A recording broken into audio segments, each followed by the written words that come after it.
Welcome to the Into Novus Knowledge Agronomy Podcast, your go-to resource for agronomic insights, technology solutions, and ongoing education. At Into, we combine agronomic expertise from soil analysis to best practice application methodologies to provide a holistic view for your yield optimization. Our focus is on practical strategies that improve efficiency and drive better results in the field. Join us for interesting discussions, expert advice, and the latest advancements shaping modern agriculture. Whether you're in the field, on the road, or at your facility, we're here to keep you informed and ahead of the curve. All right, everyone. Welcome to the Into podcast. Thanks to everybody for joining us today. Today I'm joined with Rodney Phelps in Illinois and Derek Cottrill in Northwest Missouri. How are you guys? Morning, Nick. Doing well, Nick. Thanks. Good. Hey, guys, I thought we'd just start with kind of some updates around the geography, just kind of crop progress, where you're at. I'll just let you start, Rodney, if you want to. Yeah, sure. So corn, probably we'll start seeing some tassels into this week. Most of the corn will be middle to latter of next week for tasseling.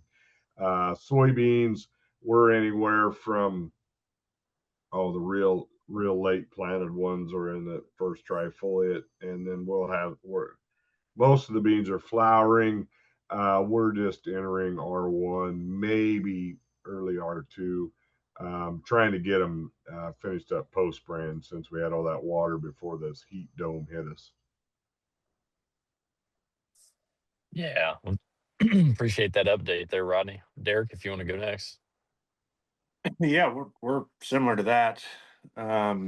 We got the earliest corn. We got tassels coming out now. Guys are switching gears primarily to fungicide applications, and like Rodney said, this week, I mean, there will be the earliest. I know some guys going to start putting on tassel fungicides at the end of this week, but I bet that'll start probably in earnest next week because there is still a lot of variability out there as far as crop stage goes. But a lot of that corn hitting that tassel time frame.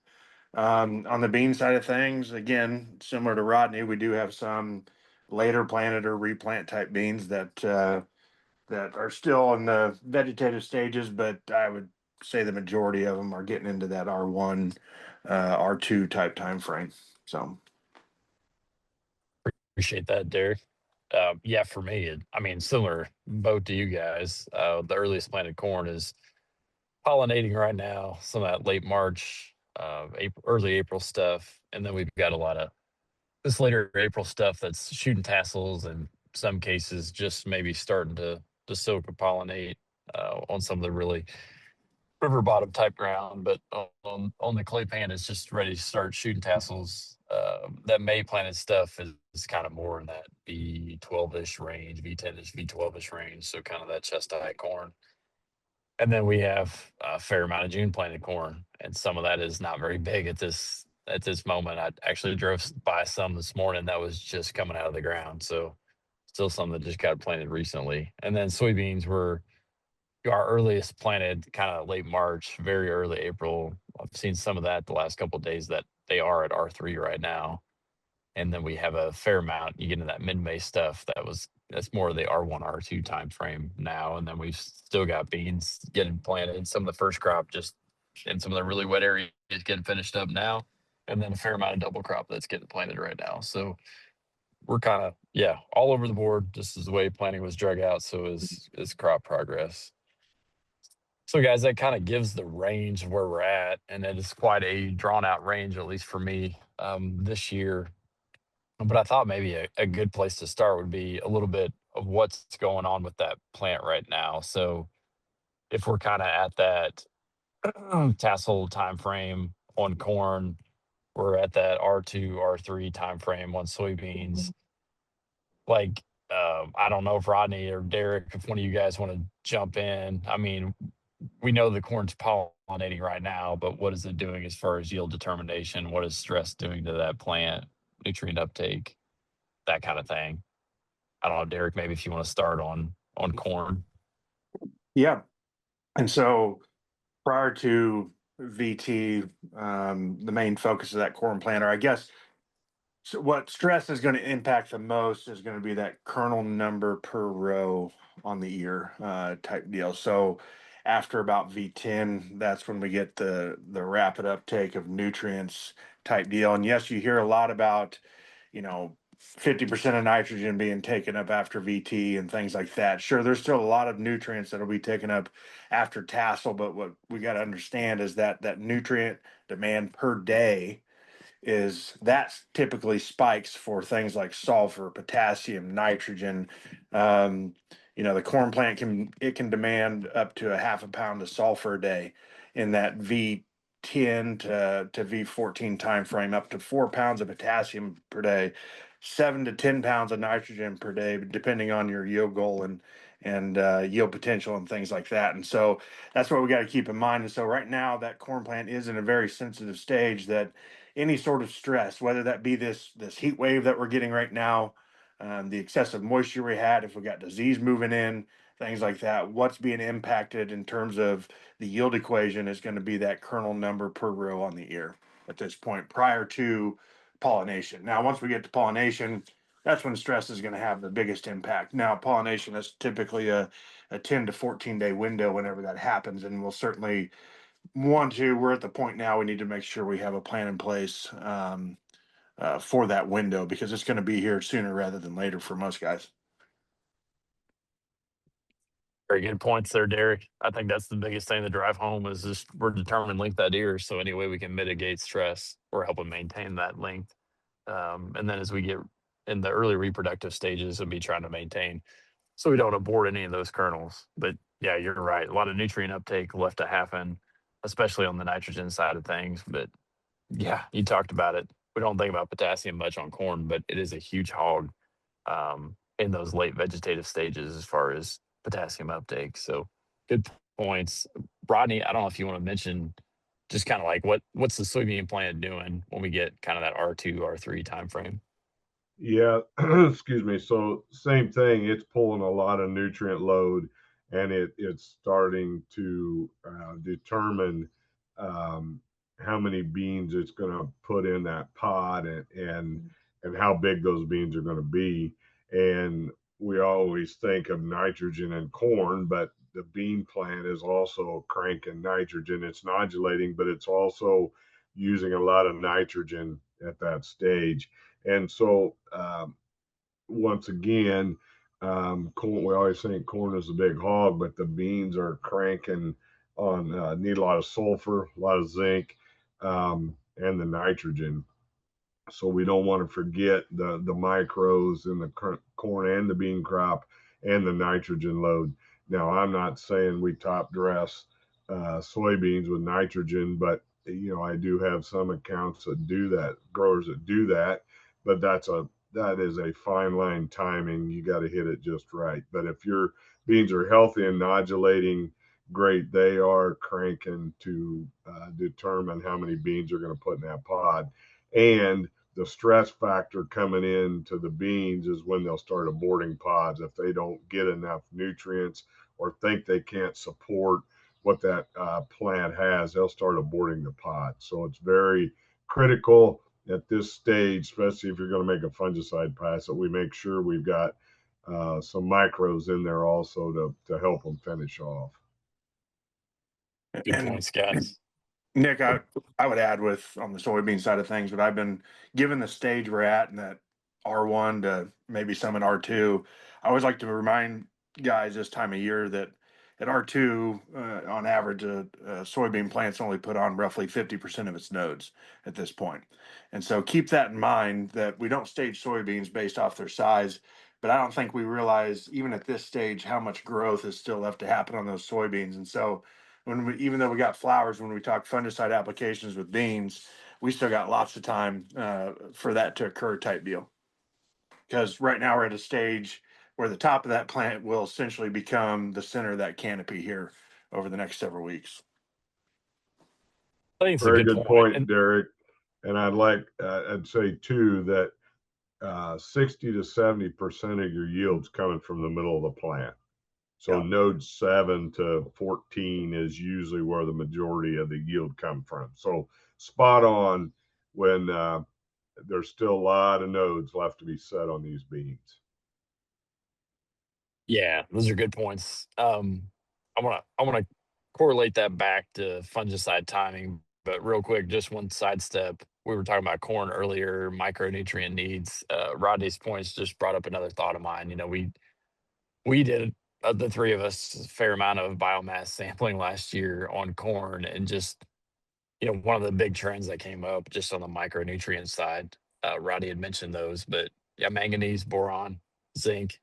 Um, on a large scale, we saw those showing up short, at least within my geography. So I think boron is something that we're fairly focused on, and zinc quite a bit as well. But yeah, playing around a little bit more with the manganese piece of it. And so far this year, just some of the early sampling seems to be following that same trend. So yeah, I think if we get the macros in line, we have the pH in line, then that's when we start looking at some of these micros. And those are I just thought I'd mention them. Those were kind of trending as some of the more short ones last year. And I think we got to remember too, those micros are not mobile with inside the plant. And so if you're short on them in the soil, even if they'd taken them up earlier, that plant's not going to reallocate them like it would with, say, nitrogen and things like that. And so I guess my point being is timing is very important with them. And you take something like boron that's very important for flower, pollen formation, things like that. I mean, very easy to address since it's needed in small amounts, very easy to address in that fungicide pass around that time frame. Yeah, boron's one that there's a huge uptake late vegetative stages, but then there's a very long draw on that, so there's still quite a bit of uptake left to happen in reproductive. Um, but back to you guys were mentioning just where we're going to be at as far as canopy wise at R2, where that's going to end up at. I guess just to bring soybean fungicide timing into it, typically the data has said R3 works out as the best timing. What gets a little bit of a conundrum in my mind, though, is some of these really early planted beans that were right. We're the 1st of July, I guess, today, but we had some of these beans hitting there the end of June, hitting R3 that were planted really early. And so I guess I'm just going to throw the question out there. I guess I got my own opinions, but what are your thoughts that we have to be at fungicide application timing right at R3, right when we hit it, on these early planted beans when we're so far early in the calendar, versus a typical R3, I guess, within Missouri, anyways. I I guess, don't know. Yeah, go Nick, ahead, my Derek. opinion on that. Now we got a lot of acres to cover, right? And so we're never going to be able to hit. You got to have some sort of window. Now, if I had my choice of where I'm going to hit beans, it's probably going to be actually into R4, if not even later R4. And one of the big reasons why is because R4s, when soybeans start to lose their ability to be able to compensate, and therefore stress is going to start to have some big impacts. It's going to stop after R4, putting on more nodes and more flowers, and therefore more pods. And so anything that happens to the plant that causes it to abort a pod is going to be a problem. But at R5, it wants to start focusing on, seed fill and rapid uptake of nutrients for adding test weight at that point. And so I want to make sure that I have that late R4, early R5 stage protected in my soybeans. Now, like I said, we got too many acres to cover that it's not realistic to think we can go hit all our soybean fields right at R4 as fast as the stages can move at times. But that's why I'd say if you are going to go a little bit on that early side at R3 type thing, um, that's where our premium, more longer lasting residual type fungicides are probably going to be a bigger benefit that can still protect those windows, even if you have to apply a little bit earlier. But the other thing about beans too is typically, now I don't want to jinx this here, but typically the fungicide application in beans isn't disease driven, say relative to like it is in corn with the tar spot and southern rust that we had last year and things like that. It tends to be a little bit more of a plant health type play in soybeans, and therefore we can get a little bit more flexible and wait a little bit longer, and basically base it off, what the plant's doing physiologically, rather than we have to get it on because we got some big onset of disease getting ready to happen. But that's kind of my thoughts. I'm big, especially this early right now. We're not there yet at that fungicide timing in soybeans. I'd be patient with it if I could. Yeah, I Yeah, and guess that. I'll Oh, go ahead. chime in that I'm spot on with Derek. Um, you know, beans I think differently than corn. I would rather err a little earlier on corn and probably a little later on beans. Um, and beans are a different animal. They'll, you could stage them today at R3, you get a little shower tonight, and they may put another note on and they back to R2. So that's the thing. I always want to be later in the bean cycle. And I also want to make sure that I've got some micros in there with it, and I've got some insecticide. There's just a lot of things in beans that I want to wait to see what's coming. And once again, like I said, if they're going to put another node on, then I want to wait a little bit so I protect everything. So I'm spot on with what Derek was saying. Yeah, I guess my thoughts tend to line up that way. I think on the early planted beans, you can drag your feet a little bit longer. I've seen years where R4, we've gotten more ROI out of it than R3. Other years might be the opposite, but I just think to your point, Derek, about the canopy, right now we don't, especially with all the wet weather I've had anyways, the beans are pretty stunted. There's not a lot of canopy there. We're just hitting R3, but at Rodney's point, we could jump back to R2 if they add a bunch more growth on the top. And then Rodney mentioned insecticide. I start thinking about that from an insect standpoint. And if you're just going to apply fungicide insecticide at R3 and you do it this early, we're getting a lot of time for stink bugs to get reared back up again on the backside of it. So I think good points, guys. Rodney brought up fungicide timing and corn. I You guys can chime in. You can make comments. I guess I'll just say on that fungicide timing, I think sometimes it plays out where it maybe, and I think planning date kind of comes into effect, even though we generally don't talk about it, but it may come in one year where it's better at, there's really not a VT timing anymore. Pretty much most of these hybrids silk before they tassel. So let's just say it may be better at R1, and then the next year might be better at R2. It just kind of depends on how the year goes. Um, I know we can't, Derek made the comment, can't cover all these acres at one time, and he's exactly right. My only thing is just don't let it get so late that we're pushing into R3, because then at that point, I think we can still get a benefit where we're probably losing some bang for the buck if we wait all the way until milk stage before we apply. Now, there's situations where we'll still get a big bang out of it if we have a lot of southern rust or tar spot, but it's not something I always want to plan on. I don't know if you guys want to make any comments. No, you're spot on. And the other thing is, if you had a planned fungicide is a planned pass, you still do it, and don't let disease. You want to track disease, but you also, we're after plant health. We're after a lot of other things, stress mitigation. The weather we're having currently. Um, I can find tar spot about everywhere, but it doesn't like this hot. Gray leaf is going rampant up here. It isn't up to the ear leaf yet, but it's going crazy. I don't know southern rust if that'll be an issue.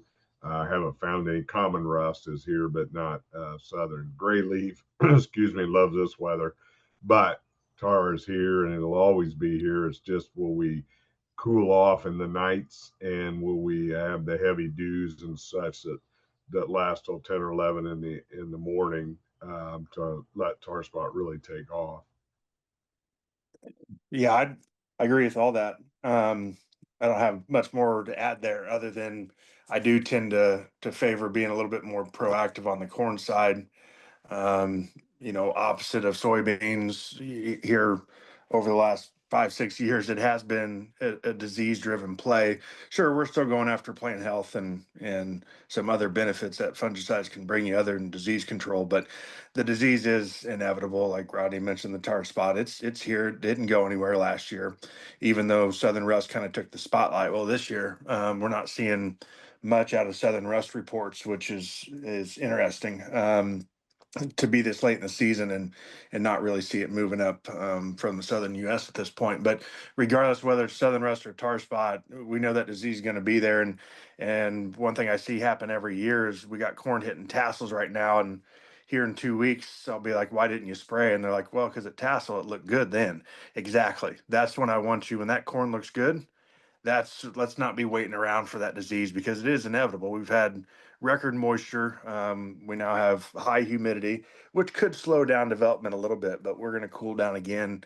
But a lot of that initial infections happen. So if we do cool back off just a little bit um, after these really high temps, that's when it's really going to take off, and we're going to be in some sensitive stages. And if you didn't already have the fungicide on, that's probably going to end up being a problem type deal. So don't delay on that. I think Rodney said it, but have a plan. And if you got the plan, regardless of what it looks like, stick to the plan. I would, because it's pretty easy to get behind on that application. Yeah, you guys pretty much nailed it. There was a few topics in there that I think we could elaborate on it a little bit more. Um, Maybe I'll elaborate just a bit, but you guys, yeah, jump in on your feelings, but you covered it fairly well. Rodney's right. I mean, this is perfect weather for a gray leaf spot. Just lots of humidity. It just continues to thrive, especially even in this heat. It's continuing to go rampant. That's not uncommon for us, anyways. That's one we'll see just about every year. I haven't seen any northern corn leaf blight myself, but with all the cool weather, I'm sure we've got it in the river bottom in a few places. Sensitive varieties are going to show that. But tar spot, yeah, it's here. There's been, I think if you look at the map, there's 3 counties in Missouri now where it's confirmed. There's one in Illinois. I'm pretty sure across Missouri you could find it in just about any cornfield or at least any sensitive variety, at least find a lesion of it. So it's here. Current conditions, though, with all this heat, is going to stall it out. It's not going to like that. The problem is, though, we know it's here. We know it's got a foothold. So once conditions, more ideal conditions, return, cooler, wetter weather, it's going to be able to take off pretty fast. And we saw that a couple of years ago. That when things return to what it likes, it takes off really, really quick. Um, one of you guys, were you going to jump in? Sorry. No, no. Okay. The only other thing I was going to add on the staging and the fungicide and corn. One question I have been getting a lot here over the last week. We do have variable stands and a lot of fields with corn at different stages.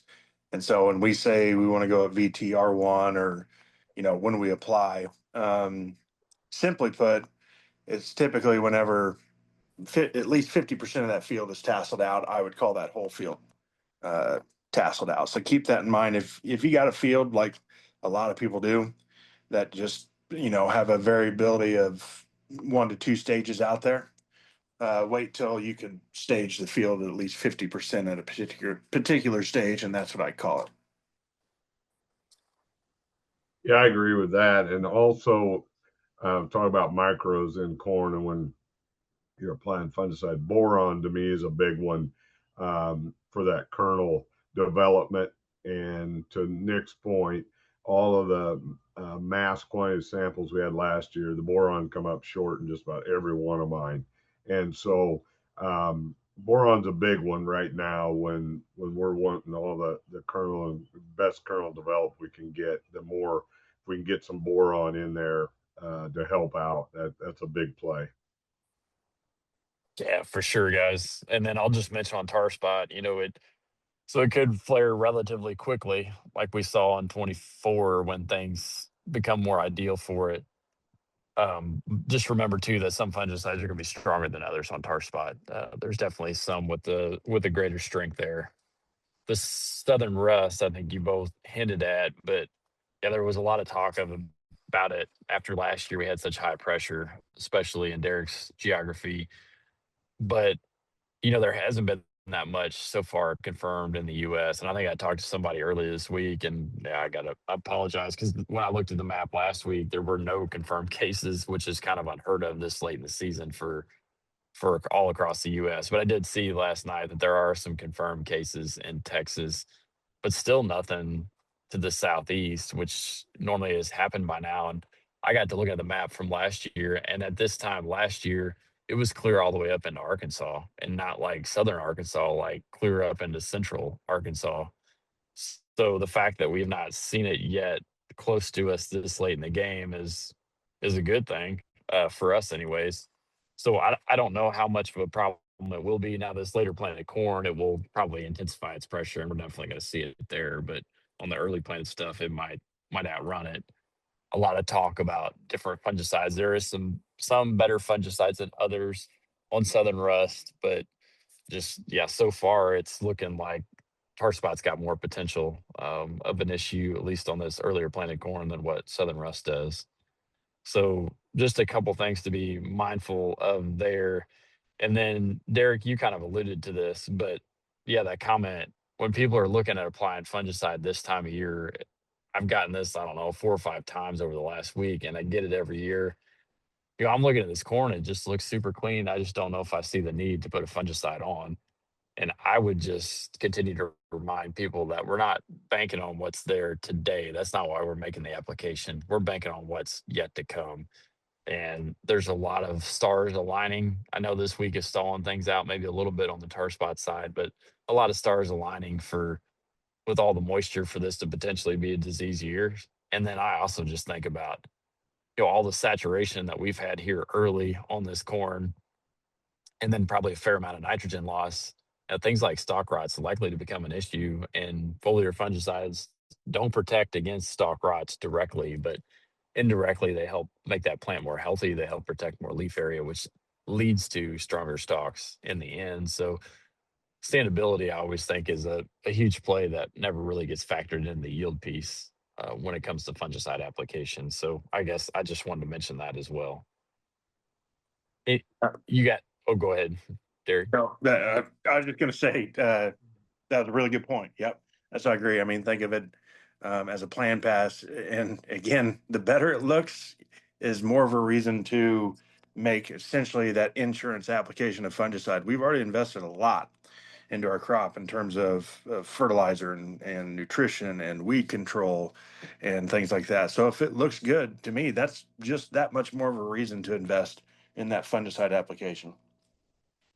Yeah, and I'll Yeah, make no, a comment on southern rust. I'm not a meteorologist, don't claim to be, but the hurricane season seems to be a kind of tamer this year, and so we're not getting a lot of the winds and the storms coming up out of the Gulf and the south to blow that stuff up. So hopefully it just stays at a low stage, and if it does come, it's late and not very heavy and won't have the impact it had a year ago. So I got my fingers crossed that the hurricane season is a light one.